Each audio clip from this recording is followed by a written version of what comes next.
Hello बच्चों, welcome back to ASR class. तो बच्चों आज हम डिस्कस करेंगे अवतल उत्तल दर्पण के उपयोग। ठीक है, इंपॉर्टेंट है, ये 2 मार्क्स में आता है, 2 नंबर में आते हैं ये। तो पहला उत्तल दर्पण का उपयोग क्या है? अवतल दर्पण का उपयोग करते हैं हम टॉर्च, वाहनों, बस, ट्रक, ट्रेन आदि की हेडलाइटों में किया जाता है। अवतल दर्पण का उपयोग कहाँ किया जाता है? बस, ट्रक, इन सब की हेडलाइटों में। जो सामने वाली बड़ी सी लाइट होती है ना, उसमें किसका उपयोग किया जाता है? अवतल दर्पण का उपयोग किया जाता है। क्यों किया जाता है?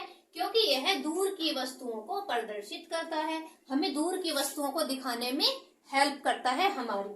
ठीक है, देखो दूसरा क्या है। इन्हें चेहरे का बड़ा प्रतिबिंब देखने के लिए शेविंग दर्पणों के रूप में प्रयोग किया जाता है। जो नाई की दुकानें होती हैं, नाई की दुकान पे अवतल दर्पण का यूज किया जाता है। क्यों किया जाता है? शेविंग करते समय मतलब छोटी छोटी चीजों को बड़ा करके देखने के लिए। ठीक है, चलो देखो तीसरा उपयोग क्या है इसका। आंख, नाक, कान, दांत का बड़ा प्रतिबिंब देखने के लिए डॉक्टर्स क्या करते हैं? अवतल दर्पण का उपयोग करते हैं, जिससे छोटी वस्तुएं बड़ी दिखाई देती हैं। अब हमारे दांत के अंदर कीड़ा लग गया, कोई कुछ भी देखना है दांत के अंदर, ठीक है, उसका बड़ा प्रतिबिंब देखना है, तो उसमें किसका उपयोग किया जाएगा? अवतल दर्पण का। कान के अंदर कुछ चीज देखनी है तो वो छोटा सा कोई मशीन लेंगे, उसके अंदर अवतल दर्पण लगाएंगे और कान में डाल देंगे और फिर बड़ा प्रतिबिंब देख लेते हैं। तो ठीक है, किस लिए उपयोग किया जाता है? आंख, नाक, कान, दांत का बड़ा प्रतिबिंब देखने के लिए डॉक्टर किसका उपयोग करते हैं? अवतल दर्पण का उपयोग करते हैं, छोटी वस्तुओं को बड़ा देखने के लिए। ठीक है, चलो अब देखो फोर्थ क्या है इसका। सौर भट्टियों में सूर्य के प्रकाश को केंद्रित करने के लिए बड़े अवतल दर्पणों का उपयोग किया जाता है। ठीक है, तो जो सौर भट्टी होती हैं, सौर भट्टियों में सूर्य के प्रकाश को केंद्रित करने के लिए ठंडा करते हैं। जब सर्दियों में या ठंडे इलाकों में सूर्य नहीं निकलता है तब क्या करते हैं, मतलब कुछ टाइम के लिए निकलता है, कम वहां पे ज्यादा ठंड रहती है, तो वहां पे बड़े बड़े अवतल दर्पणों का उपयोग किया जाता है। किस लिए किया जाता है?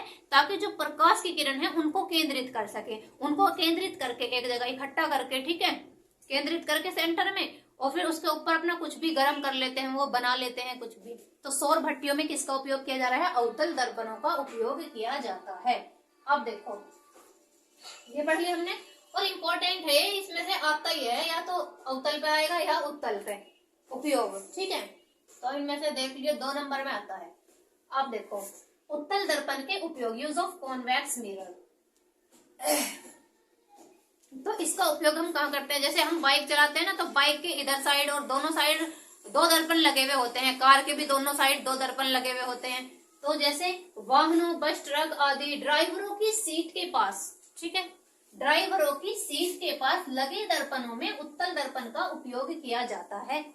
जो ड्राइवरों की सीट के पास जो लगे हुए होते हैं दर्पण, वो कौन से दर्पण होते हैं? उत्तल दर्पण होते हैं। और क्यों लगाए जाते हैं ये? क्योंकि यह वस्तुओं का सीधा प्रतिबिंब दिखाते हैं, ये हमें वस्तुओं को सीधी दिखाते हैं, पीछे से आने वाली वस्तुओं को। ठीक है, चलो दूसरा देखो। बाजारों, गलियों व सड़कों पर लगी हेडलाइटों में उत्तल दर्पण का उपयोग किया जाता है। तुमने देखा होगा जो बाजार है या फिर कोई गली है, गलियों में इन सब में जो लाइट लगी हुई होती है, हेडलाइट, बड़ी बड़ी सी लाइट होती है, उनमें उत्तल दर्पण का ही उपयोग किया जाता है। ठीक है, तीसरा देखो। तो उत्तल दर्पण का उपयोग हम सुरक्षा के रूप में भी करते हैं। ठीक है, देखो सुरक्षा उपायों के रूप में भी उत्तल दर्पण का उपयोग किया जाता है। कहाँ पे किया जाता है? एटीएम मशीनों पर उत्तल दर्पण लगा होता है। जो एटीएम मशीन होती है ना, जब हम पैसे निकालने जाते हैं तो तब देखना वहां पे क्या होता है? उत्तल दर्पण लगा होता है, जिससे कि अधिक क्षेत्रफल प्रदर्शित हो। और वो पूरा का पूरा वो कमरा सा होता है, तो उसमें पूरा दिखता है। जैसे कोई पैसे निकाल रहा है, उसके पीछे जो लोग खड़े हैं उन पे नजर रखने के लिए, वे सब हम देख लेते हैं ना बाद में कैमरे में, तो उन सब पे नजर रखने के लिए एटीएम में क्या होता है? एटीएम मशीनों पर उत्तल दर्पण का उपयोग किया जाता है। ठीक है, चलो देखो अब फोर्थ क्या है इसका। बिल्डिंगों में, ऑफिसों व कमरों के कॉर्नर पर उत्तल दर्पणों को लगाया जाता है। देखा होगा सबके लगे रहे, ज्यादातर ऑफिस में, कमरों में, कॉलेजों में, कॉर्नर्स में ही लगे हुए होते हैं जो कैमरे लगे हुए होते हैं, कैमरे बोलते हैं। तो उन कैमरों में क्या होता है, उत्तल दर्पण लगा होता है ताकि लोग मुड़ते वक्त एक दूसरे से टकराए नहीं। तो बच्चों हमने पढ़ा उत्तल दर्पण और अवतल दर्पण के उपयोग पढ़ लिए, ठीक है। तो अब हम नेक्स्ट वीडियो में मिलते हैं, ठीक है। अगर वीडियो पसंद आई हो तो लाइक, सब्सक्राइब एंड शेयर करना।